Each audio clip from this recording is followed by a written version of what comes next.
नवग्रह मंथन में आपका स्वागत है। मैं सुरेश कौशल इस कार्यक्रम में धर्म पर ज्योतिष, ग्रह, नक्षत्र इत्यादि विषयों पर बातचीत करता रहता हूँ। हम अपने देशवासियों के अतिरिक्त, क्योंकि भारत में ज्योतिष का बहुत अधिक प्रचलन है, क्योंकि सनातन धर्म से प्रभावित ये देश है और हमारी संस्कृति में ज्योतिष का बहुत अधिक समावेश है। तो मनुष्यों के अतिरिक्त जो है देश के ऊपर भी ग्रहों का प्रभाव पड़ता है और इसलिए हम जो भी घटनाएं होती हैं उनको साक्षात रूप से देश की कुंडली में देख लेते हैं। पहली बात, देश की कुंडली क्या है। आज मैं जिस विषय बात करने जा रहा हूँ उससे पहले देश की कुंडली क्या है। देश की कुंडली 15 अगस्त 1947 का मध्य रात्रि का जन्म है। ये कुंडली है, वृषभ लग्न की कुंडली है। लगन में वृषभ लगन है, उच्च का राहु है, द्वितीय भाव में मंगल है, तीसरी राशि मिथुन में, तृतीय भाव कर्क राशि में सूर्य, चंद्र, बुध, शुक्र, शनि है। छठे स्थान में तुला राशि में देश की आयु के स्वामी बृहस्पति हैं। सप्तम भाव में केतु हैं, वृश्चिक राशि में उच्च के केतु। ये सभी ग्रह जो हैं फंसे पड़े हैं गुरु चंडाल योग में। गुरु चंडाल योग में ये ग्रह फंसे पड़े हैं और इसलिए हमने ये देखा है, जब भी देश की कुंडली में कोई भी ग्रहण इत्यादि आता है, 75 वर्ष के करीब देश को हो चुके हैं आज़ाद हुए। 75 वर्ष में लगभग जो है 300 के करीब ग्रहण हो चुके होंगे। उनमें जो है देश के ऊपर काफ़ी प्रभाव हर ग्रहण में देखने को पड़ा है। घटना चक्र ले लें, पार्लियामेंट अटैक की बात कर लें, बाबरी मस्जिद के विध्वंस की बात कर लें, मिसेस गांधी या ऑपरेशन ब्लू स्टार जो जून 84 में होता है, हर ग्रहण का कहीं ना कहीं असर देखने में आता है। जब ये जनता पार्टी का राज था और मिसेस गांधी ने इमरजेंसी लगाई थी, उस समय भी ग्रहणों के असर देखने में मिले थे, कारगिल वार के आसपास। आज मैं आपके साथ किसी भी एक महत्वपूर्ण विषय पर ज्योतिष के दृष्टिकोण से बात करने जा रहा हूँ। किसी भी देश की प्रगति, विशेष रूप से आर्थिक सामाजिक प्रगति, बहुत अधिक प्रबल सुरक्षा तंत्र, प्रबल सेनाओं के एब्सेंस में नहीं चल सकती।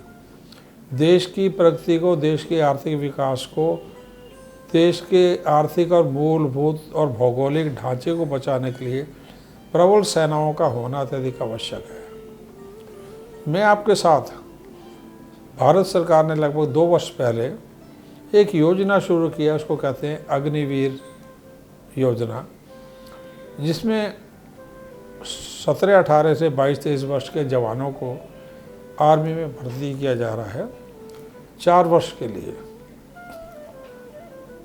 ये जो व्यवस्था है इसके ऊपर बहुत अधिक वाद विवाद हुआ है।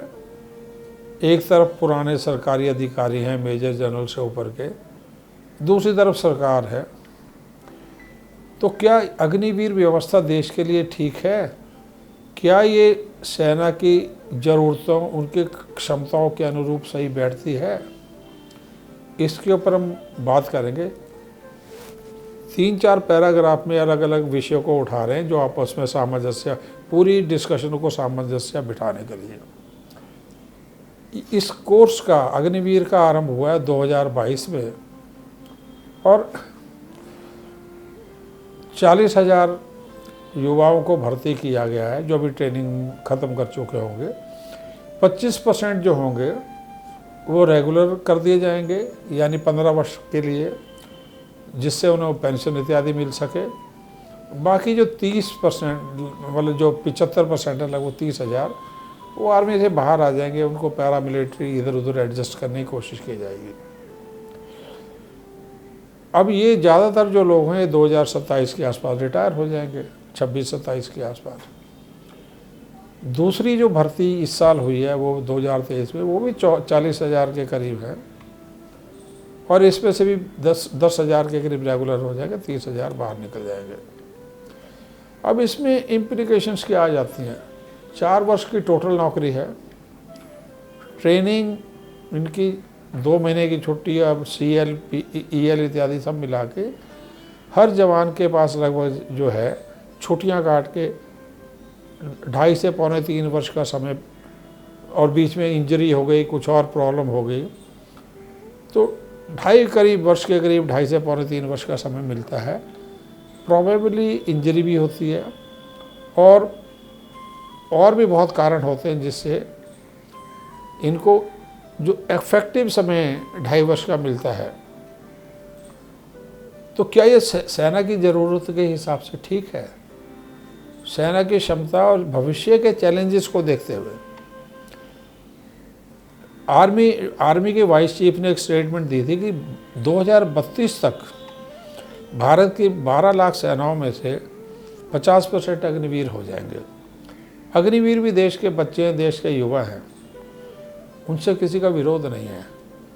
क्या वो मजबूरी में ज्वाइन कर रहे हैं या सेना पे उसका प्रभाव क्या है? देखिए होता क्या है, उनकी उस पर नज़र डालें, उनके टेन्योर हर चीज़ के ऊपर।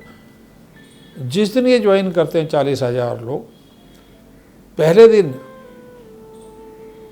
सांख्यिकी यानी स्टैटिस्टिकल दृष्टिकोण से सबको 100% प्रोबेबिलिटी है कि वो परमानेंट नहीं होंगे, सिलेक्शन उनका डिफेंस पे परमानेंट नहीं होगा ऑन द डे 1।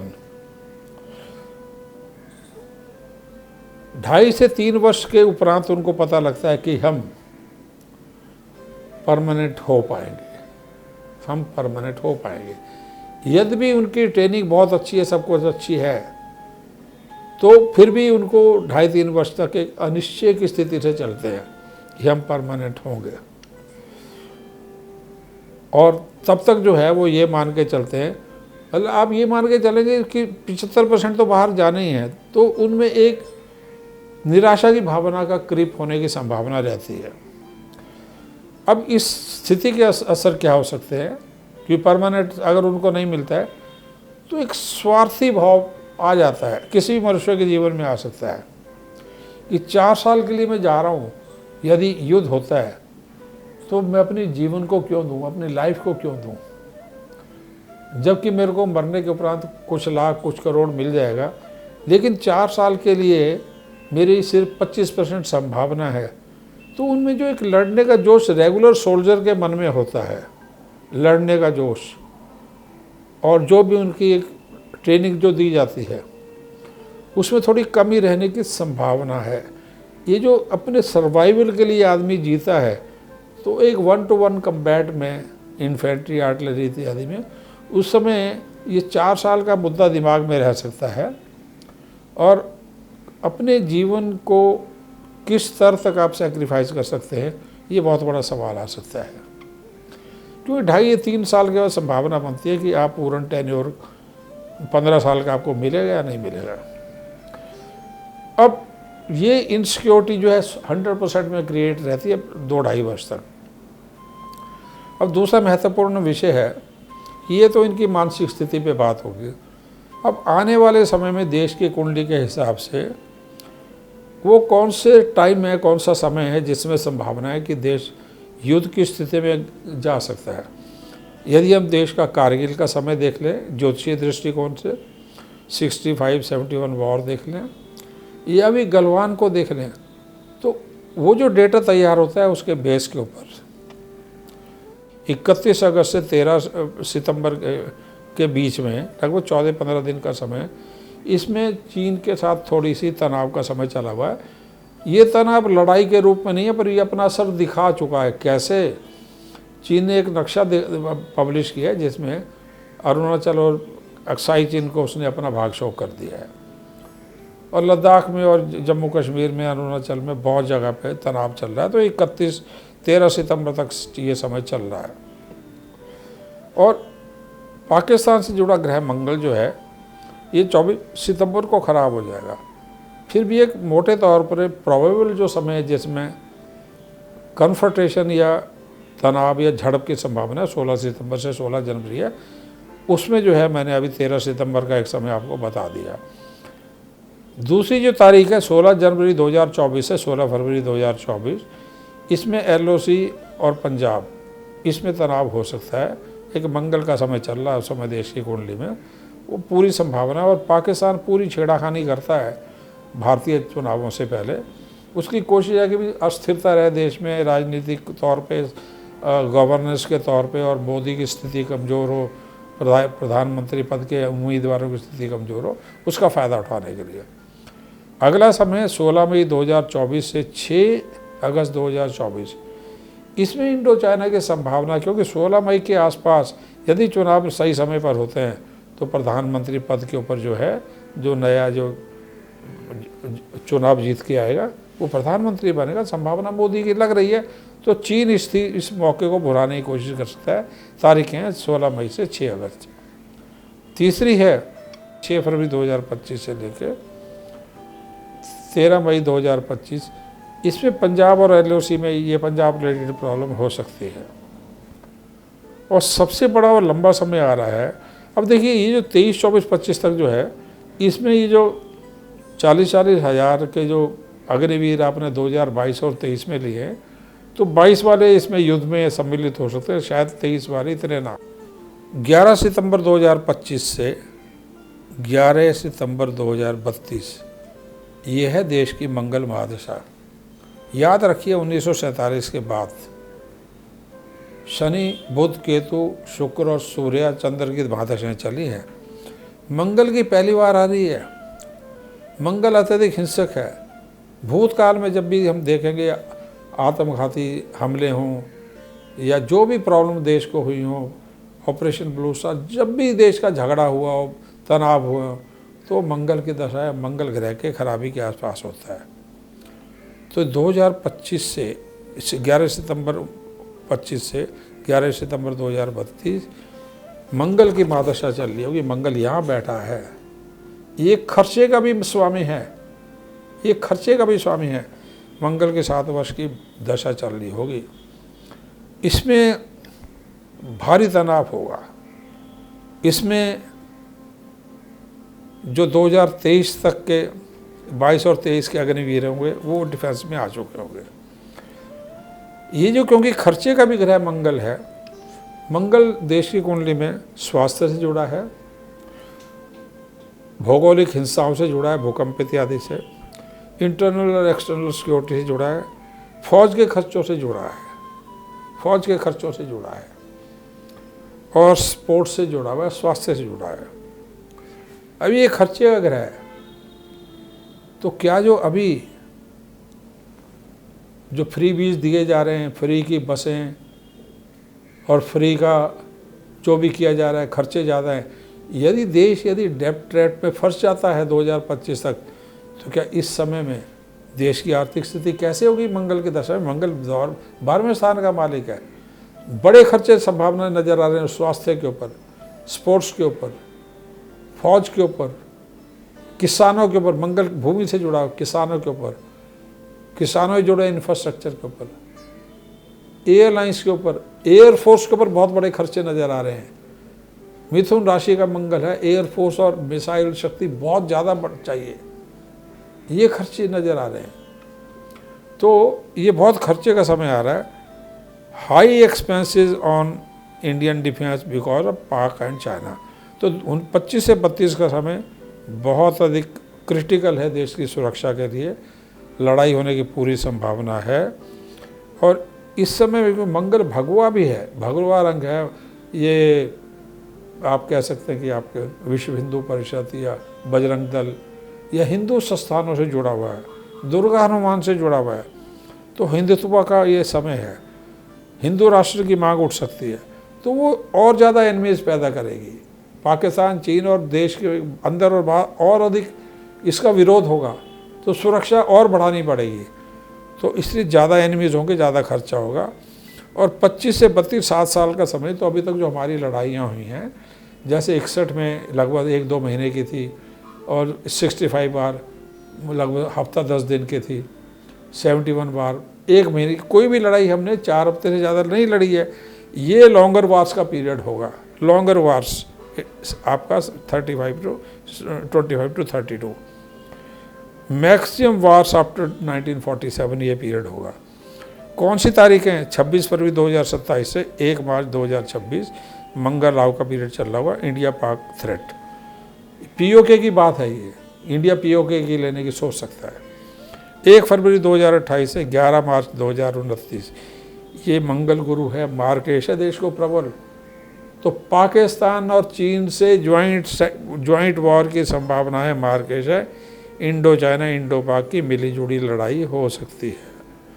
तीसरा 4 अगस्त 2030 से 11 फरवरी 2030, क्या इस पीरियड में, ये जो पीरियड है 4 अगस्त 2030 से 11 फरवरी 2032, इसमें 2 फ्रंट वार की संभावना पहली बार बनेगी। और आपके जो vice chief of army staff है उनके अनुसार 2032 तक आधे जो आपके सोल्जर्स होंगे अग्निवीर होंगे। तो अग्निवीर होंगे तो ये ज़्यादा से ज़्यादा इन अग्निवीर्स की जो रेगुलर होंगे, मैक्सिमम सर्विस इनकी 9 से 10 साल हो सकती है 2022 वालों की। आपकी पूरी सेनाएं 12 लाख आप रखी हैं, क्या 2025 के बाद 12 लाख की सेना से काम चल सकता है? लंबी वॉर्स में, 2 फ्रंट वॉर में अग्निवीर इसको झेल पाएंगे? क्या लड़ पाएंगे रेगुलर फोर्सेस से की तुलना में?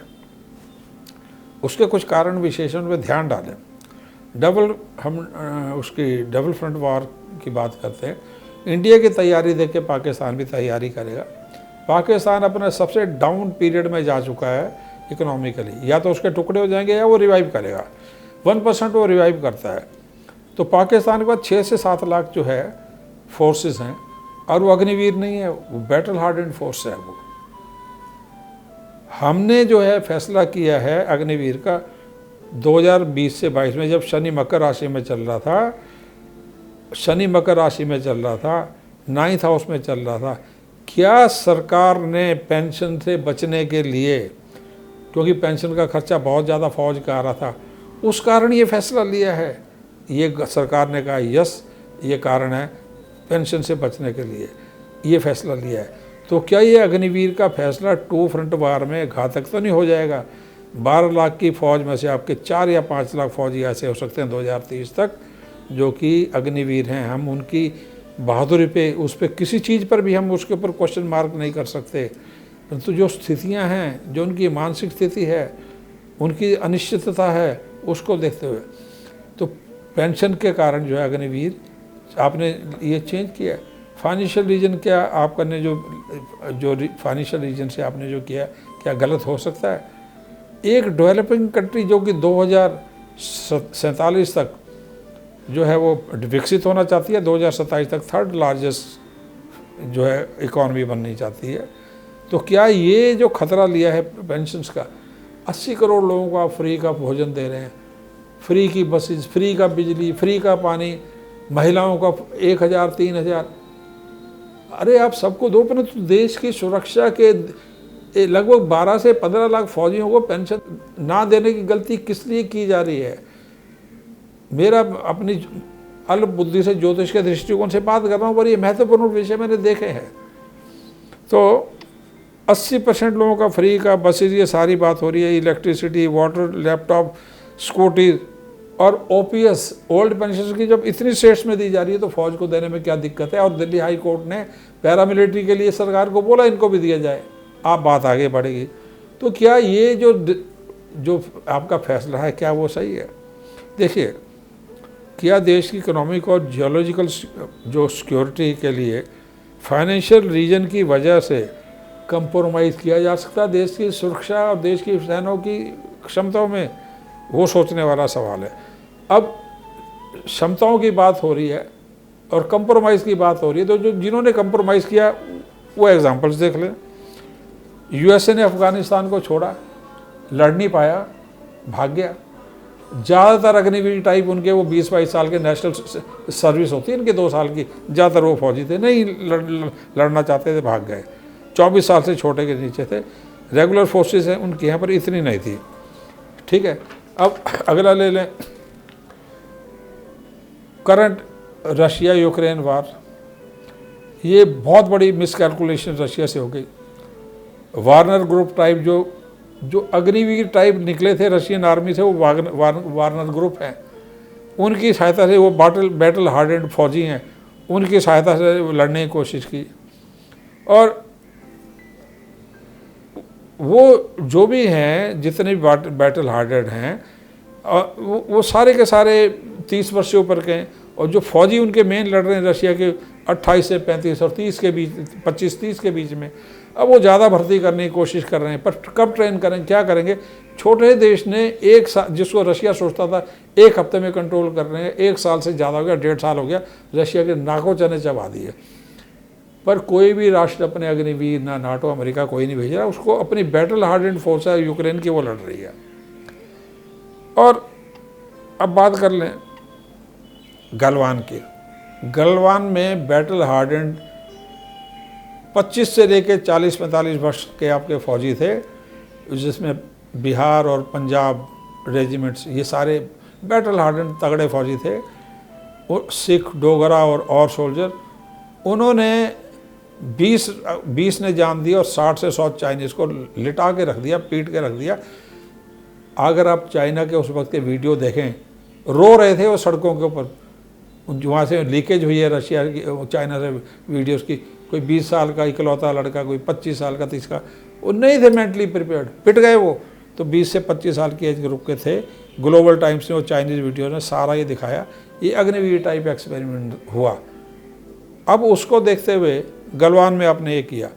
दूसरी चीज़, क्या भारत के 2 फ्रंट वार के लिए और पाक में ऑक्यूपाई यदि लड़ना पड़ता है, पीओके लेना पड़ता है, तो ऑक्यूपेशन फोर्सेस के लिए ये लद्दाख में 2027 से 32 में 12 लाख की फ़ौज से काम चल जाएगा?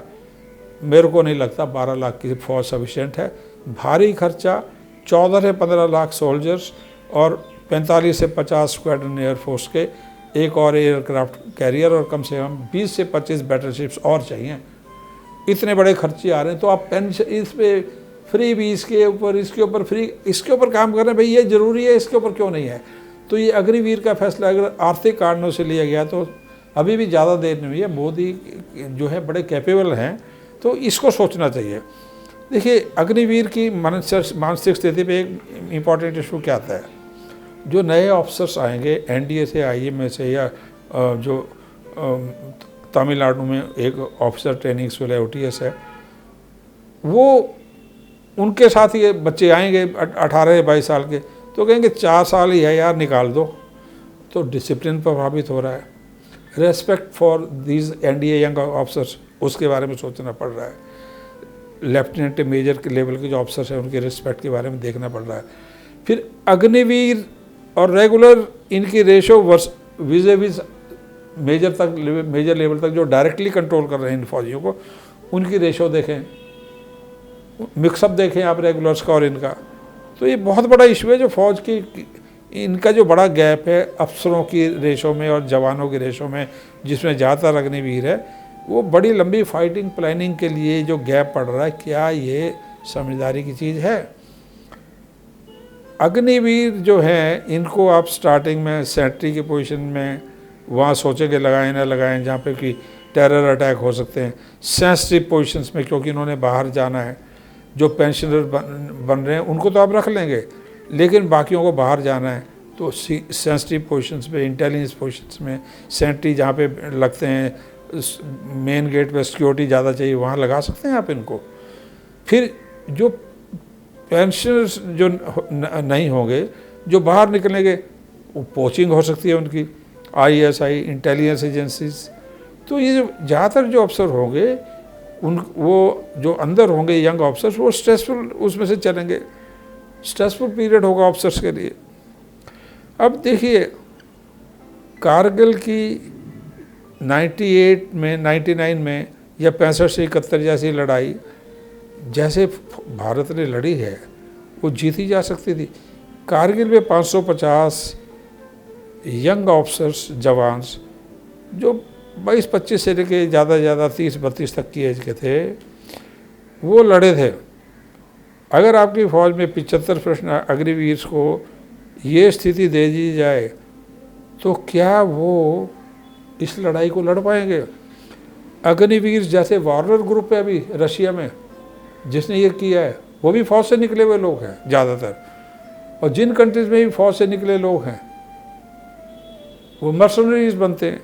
तो ये अग्निवीर जो हैं, हम इनकी देशभक्ति पे जरा भी संदेह नहीं कर सकते। पर तो नक्सल्स भी इंडियन है, पंजाब के खलिस्तानी भी इंडियंस है,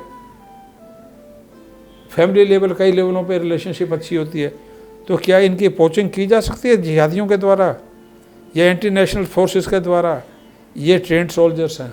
ट्रेंड सोल्जर की एक एग्जांपल है आपके पास जो है, ये ऑपरेशन ब्लू स्टार में एक जनरल मेजर जनरल सवैग सिंह था, उसने ट्रेन किया था इनको, खालिस्तानी उग्रवादियों को, क्या हाल किया था।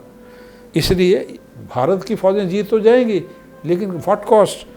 तो इसलिए अब अभी अफ़गानिस्तान में वो भाग गए हैं अमेरिकन।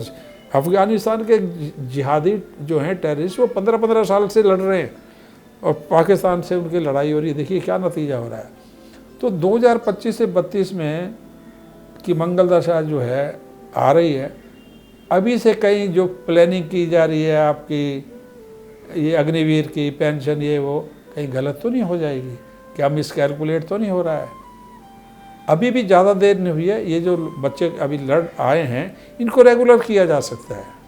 अभी इनके 1-2 साल में सोचा जा सकता है, क्योंकि मंगल की महादशा में पीओका का टुकड़ा अलग है और देश जो है डेट ट्रैप में भी आ सकता है। जो आप फ्री का किए जा रहे हैं ना 2024 के इलेक्शन में, सब कुछ फ्री का दे दो, देश को बेच दो और फ्री का दे दो, सत्ता ले लो, जो चल रहा है उससे यदि देश की सुरक्षा स्ट्रक्चर वीक पड़ गया तो मिसकैलकुलेट ना हो रहा हो, देश को इस पर सोचना चाहिए। Planning can be in a better way.